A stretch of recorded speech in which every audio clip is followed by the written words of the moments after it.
Americans spend over $40 billion every year on herbal supplements.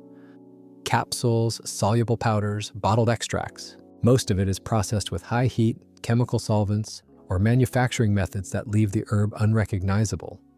The human body receives them as foreign objects, not as what the Creator designed.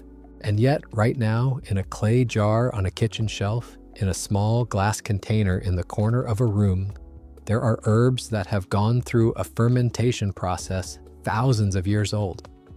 No factory needed, no solvents, only time, microorganisms, and the wisdom that ancient people refined since biblical times. If you have ever felt that what truly restores the body cannot be inside a mass-produced capsule, you are right, stay to the end.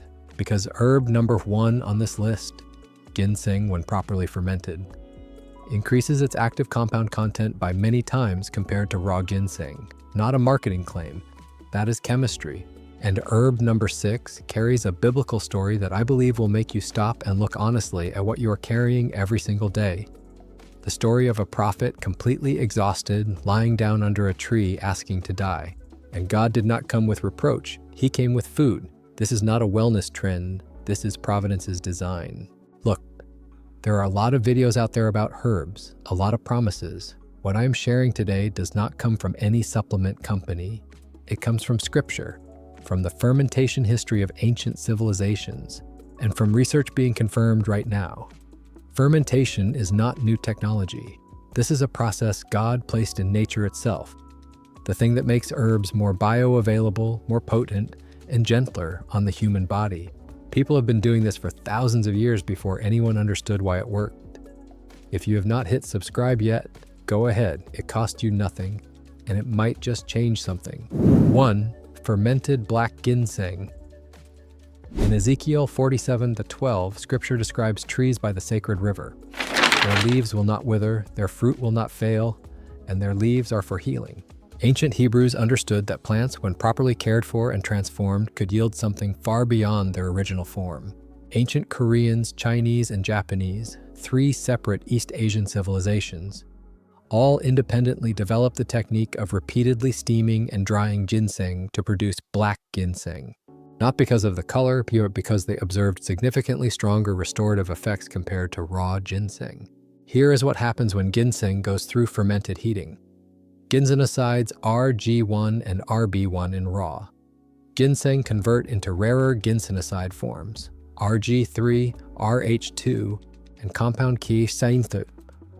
Forms the body absorbs directly into the bloodstream without needing intestinal breakdown. Think of it this way. Raw ginseng is a rough key. Black ginseng is a key that has been precisely shaped to fit your body's exact lock. A study in the Journal of Ginseng Research in 2015 confirmed. Black ginseng contains 4 to 6 times higher ginsenoside RG3 content than regular red ginseng, with significantly superior antioxidant activity. The tip: do not use black ginseng with coffee or caffeinated tea within 2 hours. Caffeine accelerates ginsenoside metabolism before they are fully absorbed. Take in the morning on an empty stomach. 10 minutes before breakfast is when absorption is highest. Raw ginseng is good. Fermented black ginseng is what time and microorganisms transform into better. 2. Fermented black garlic. In Numbers 11:5. When the Israelites were wandering in the wilderness, they remembered Egypt and mourned, "We remember the fish we ate in Egypt, and the cucumbers, melons, leeks, onions, and garlic." Not gold, not palaces, they remembered garlic. That says everything about how central garlic was to their daily life. Ancient Egyptians, Greeks, and Romans, 3 civilizations that successively ruled the Mediterranean world, all independently used garlic as their #1 medicinal food. But modern Koreans and Japanese added a step the ancients had no name for: fermenting garlic in controlled heat and humidity for 60 to 90 days. Here is the remarkable transformation. Allicin in raw garlic, potent but harsh and poorly absorbed, converts entirely into SAC, S-allylcysteine.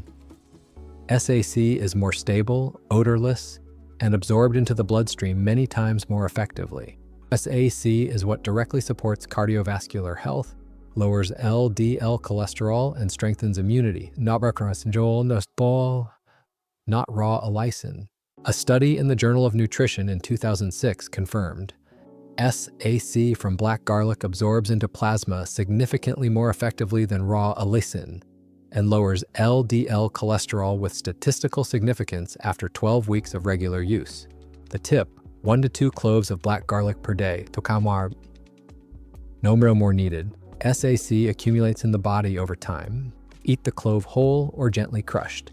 Do not cook black garlic. High heat destroys the SAC built through 90 days of fermentation. Eat raw or add to food after turning off the heat. The Israelites remembered garlic as a memory of life itself. Modern science is finally understanding why that memory was so persistent. 3. Fermented turmeric. Turmeric appears in ancient Near Eastern agricultural texts, and sweet calamus in Exodus 30:23 is identified by many scholars as a plant in the ginger turmeric family. Indian Ayurvedic medicine, ancient Chinese medicine, and medieval Arab medicine, 3 of the greatest medical systems of the ancient world, all independently considered turmeric the foremost anti-inflammatory herb. The only problem with raw turmeric, curcumin, its primary active compound, has extremely low bioavailability. Only about 1 to 3% of the curcumin you consume is actually absorbed into the bloodstream. The rest passes through without doing anything. Here is where fermentation changes everything. When turmeric is fermented with lactic acid bacteria, the fermentation process breaks down the polysaccharide matrix surrounding curcumin, releasing free nanoform curcumin that passes through intestinal cell membranes far more easily. At the same time, fermentation completely removes the harsh bitterness of raw turmeric. Fermented turmeric can be taken directly without mixing. A study in Biofactors in 2013 confirmed curcumin after bacterial fermentation significantly increases bioavailability compared to raw form. The body actually receives more from the same amount. The tip: add a small pinch of black pepper even when using the fermented form. Piperine in black pepper prevents the liver from breaking down curcumin too quickly, extending how long it remains active in the blood. The two together are better than either alone. Fermented turmeric is not a technology upgrade. It is the completion of what nature already began. 4. Fermented cordyceps. Cordyceps grows from the bodies of caterpillars on the Tibetan plateau, and 15th century Tibetan herders noticed their livestock became unusually strong and resilient after eating them. Ancient Chinese and Japanese physicians recorded similar observations about this strange fungus herb. 3 civilizations, 3 independent records, the same observation about vitality and respiration. The problem with wild cordyceps: extremely rare, extremely expensive, and active compound content varies wildly and inconsistently. This is where solid-state fermentation changes the game. Modern fermentation technology cultivates cordyceps mycelium in controlled environments, harvested at the precise peak of active compound concentration.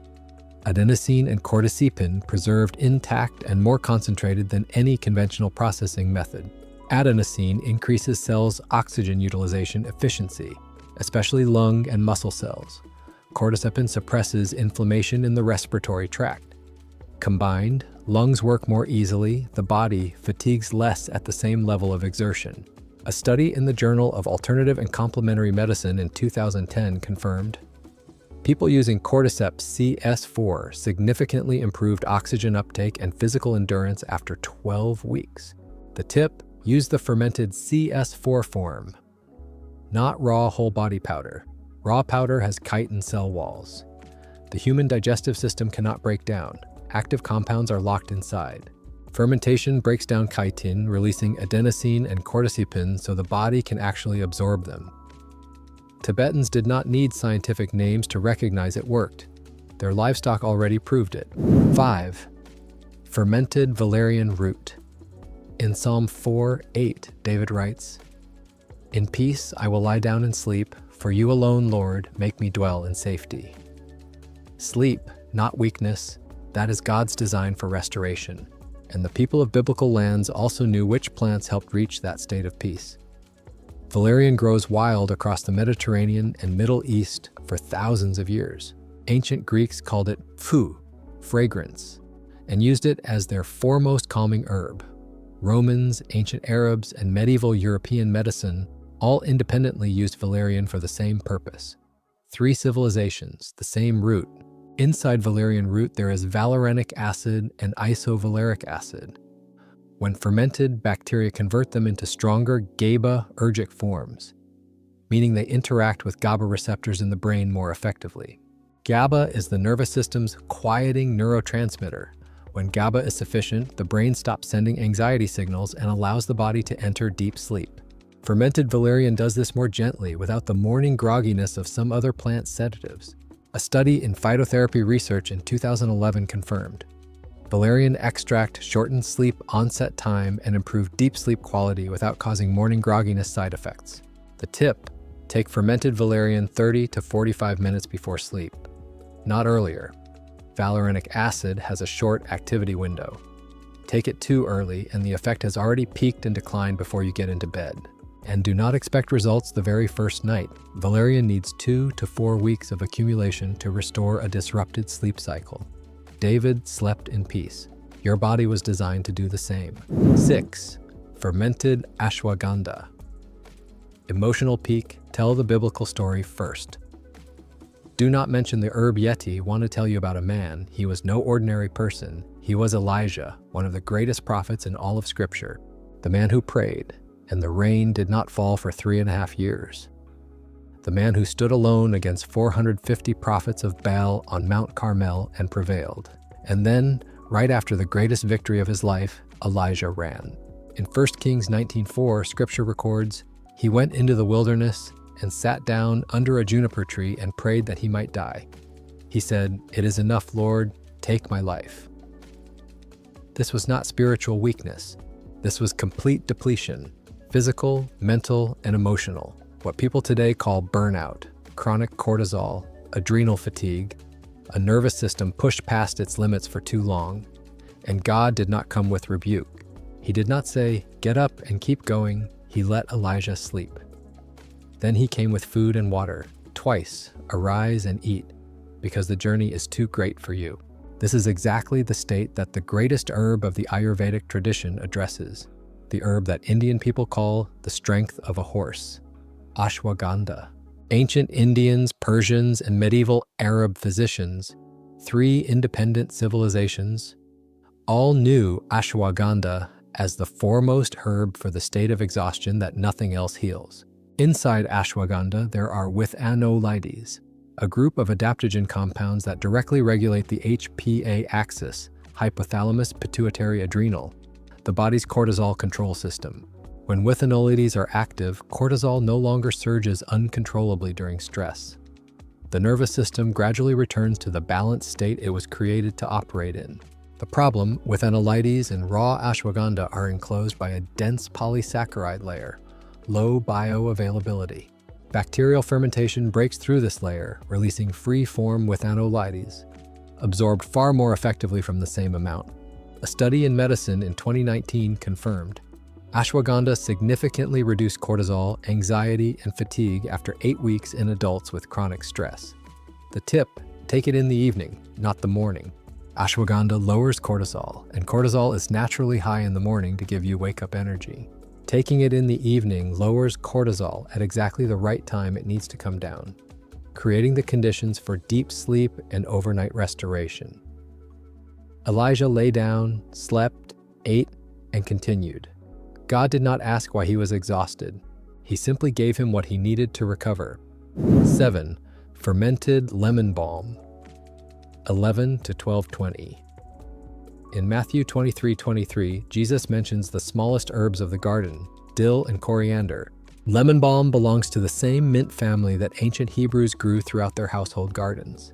Ancient Greeks, medieval Arabs, and Renaissance European medicine, 3 periods of medical history, all used lemon balm for the same set of symptoms: anxiety, rapid heartbeat, and stomach discomfort caused by stress. Here is the critical connection: the gut-brain axis. When you are anxious, the stomach contracts. When the stomach is uncomfortable, anxiety increases. That is a feedback loop that lemon balm breaks from both ends. Rosmarinic acid in lemon balm inhibits GABA transaminase, the enzyme that destroys GABA, allowing GABA to accumulate naturally. At the same time, when fermented, bacteria produce additional antispasmodic peptides that act directly on the smooth muscle of the digestive tract. A study in phytomedicine in 2014 confirmed. Lemon balm significantly reduced anxiety and improved digestive function in people with stress-induced irritable bowel syndrome within 4 weeks. The tip: prepare fermented lemon balm in warm water. Never boiling water. Above 85 degrees destroys rosmarinic acid. And critically, keep the lid on tight while steeping for 5 minutes. The essential oils containing linalool escape with the steam if left uncovered. Folks, finding truly quality fermented herbs without adulteration is the hardest part of this whole journey. 8. Fermented ginkgo biloba.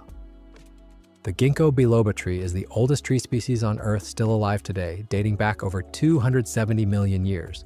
While most species of its era went extinct, ginkgo survived, outlasting every mass extinction event, including the Hiroshima nuclear blast, when ginkgo trees were among the first to sprout new growth from the ashes. Ancient Chinese healers used ginkgo leaves for over 1,500 years. Documented in the Ben Cao Gang Mu, the greatest ancient medical encyclopedia. Japanese and European physicians later independently discovered the same benefits.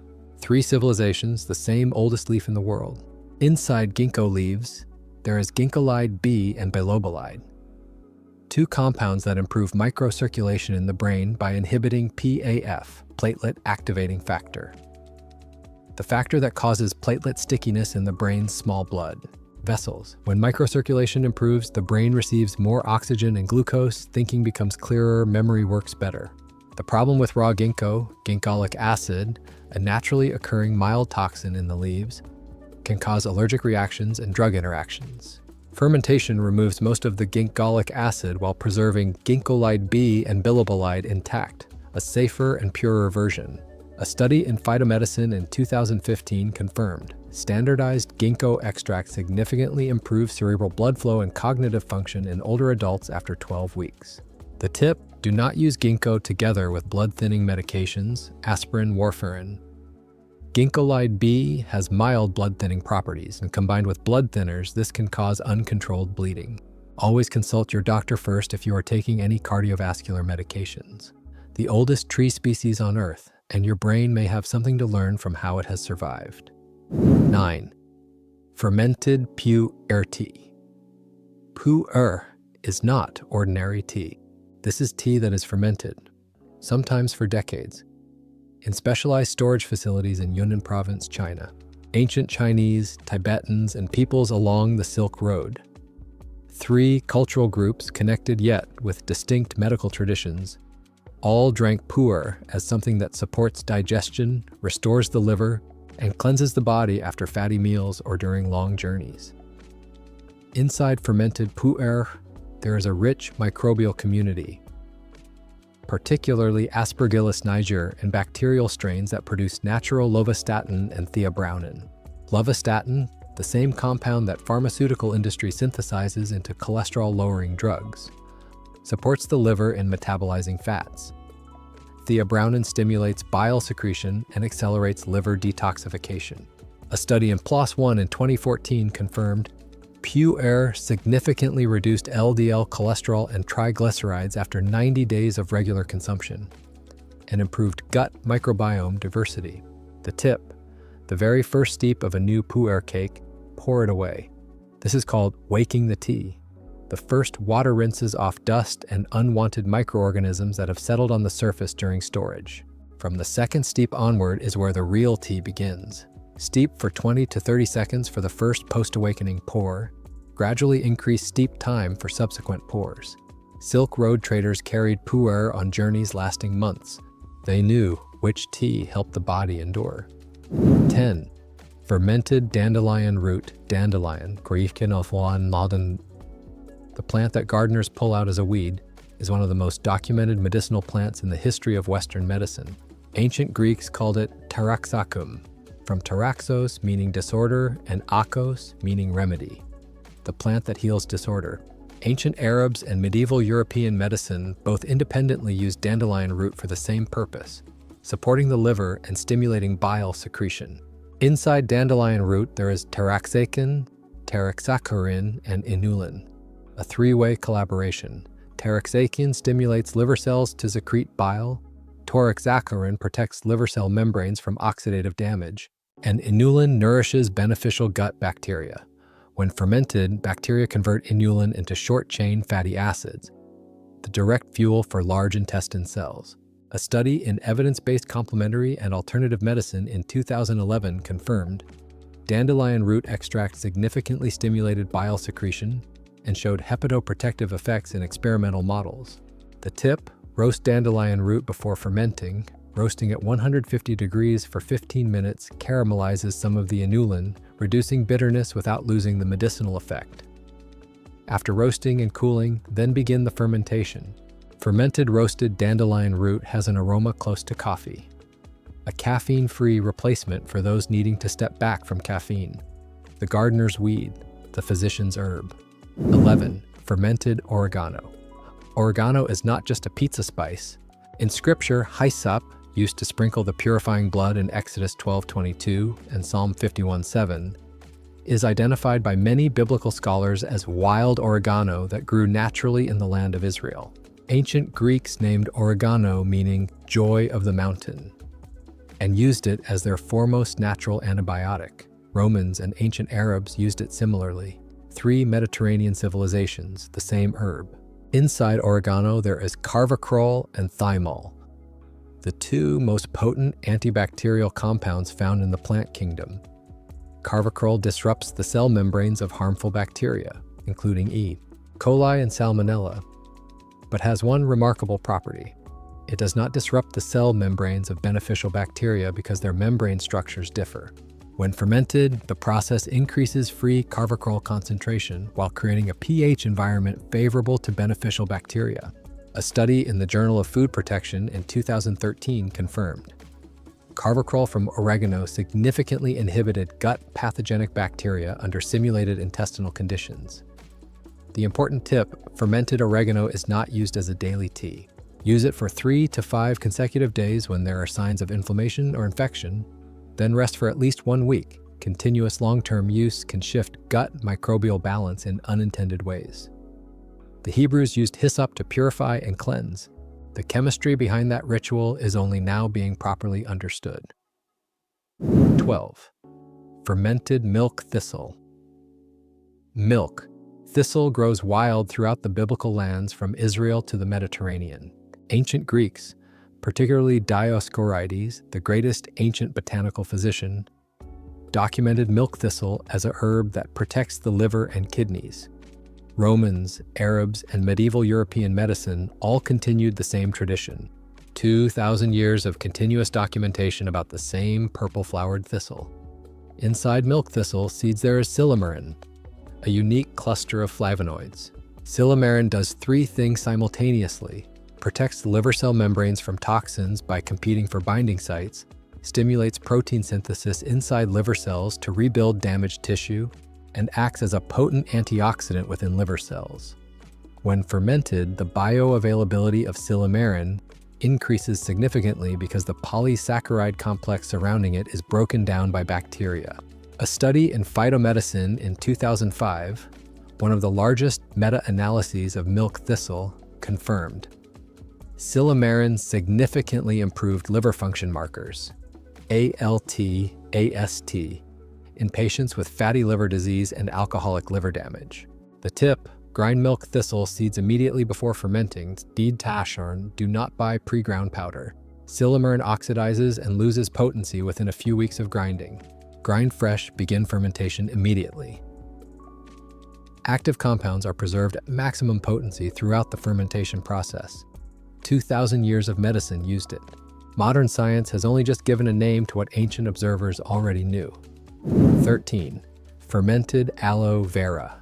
Aloe vera, one of the earliest medically documented plants in history.